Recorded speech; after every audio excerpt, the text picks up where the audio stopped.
और माँ शीतला कृपा महोत्सव 5 दिवसीय कार्यक्रम है।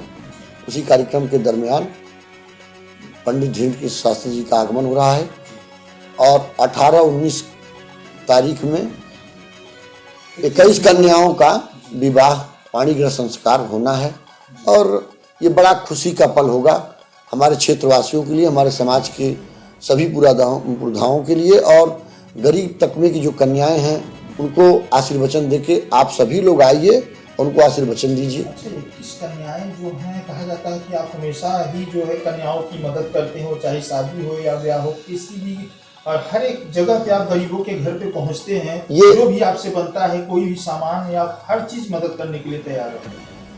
ये पूरा श्रेय हमारे स्वर्गीय पिता पंडित दूधनाथ शुक्ल जी को जाता है, जो भी इस धरती पर नहीं रहे, जिनका सदैव रहा है कि गरीबों के हेल्प के लिए करिए, उनके लिए कुछ न कुछ उनकी व्यवस्थाएं सदैव रहती थी।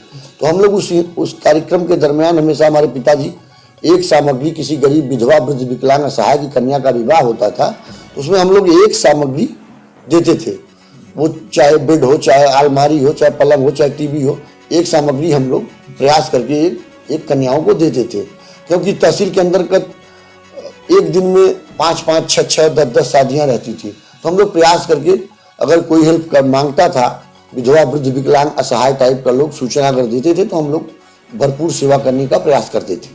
21 कन्याएं मेजा धरती की हैं कि प्रयागराज से भी? नहीं, प्रयागराज के अंतर्गत कई जिले आते हैं, सटे हुए कई जिले हैं, तो उन जिलों से भी हैं, चाहे वो भदोही रहा हो, चाहे मिर्जापुर रहा हो, तो उस पार की भी कन्याएं हैं। ऐसा नहीं है तहसील मेजा की नहीं है, आपका कुराव भी है, करछना भी है।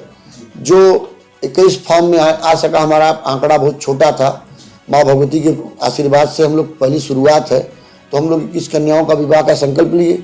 उस हिसाब से हम लोग प्रयास कर रहे थे कि सकुशलता से ये पहले कार्य पूरा हो, फिर आगे देखा जाएगा, माँ भगवती की इच्छा रहेगी। शास्त्री जी जो कि कुंवरपट्टी ग्राम सभा में पहुंच रहे हैं 19 तारीख की, उनकी जो है व्यवस्था किस तरह से जो है की जा रही है और स्वागत में जो है बहुत ही अगले साल के भांति जो है इस साल और ज्यादा होगा?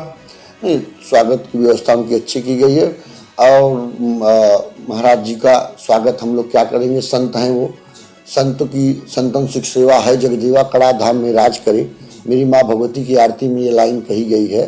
तो हम लोग संतों की सेवा के लिए हमेशा तत्पर रहते हैं और हमारा पूरा गांव बहुत आह्लादित है कि महाराज जी का आशीर्वचन हमारे गांव की धरती पर उनका पैर पड़ता है और आशीर्वचन देने के लिए यहाँ आते हैं।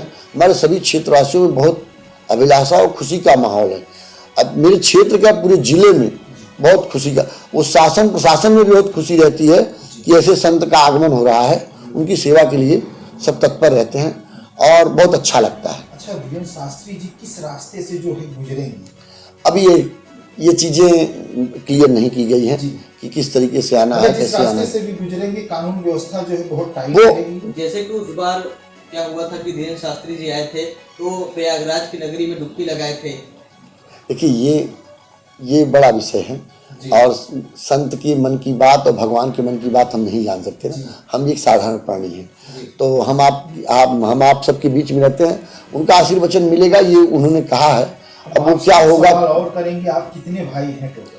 हम 4 भाई हैं और हमारे बड़े भाई का नाम सूरज देव शुक्ला, उनसे दूसरे नंबर वाले भाई का नाम ब्रह्मदेव शुक्ला, उनसे जो छोटे हैं उनका नाम ईश्वर देव शुक्ला, हम सबसे छोटे हैं, हमको इंद्रदेव नाम से जाना जाता है और लोग प्यार से मुझे राजू शुक्ला भी बुलाते हैं। और भगवान भगवती की कृपा से सकुशल मेरे भाइयों की आशीर्वचन से मैं सदैव यहाँ लगा रहता हूँ समाज के बीच में। वो चाहे जो भी कार्य रहा हो समाज के अंतर्गत, चाहे प्रकृति को लेके ऑक्सीजन को लेते हुए वृक्षारोपण हो,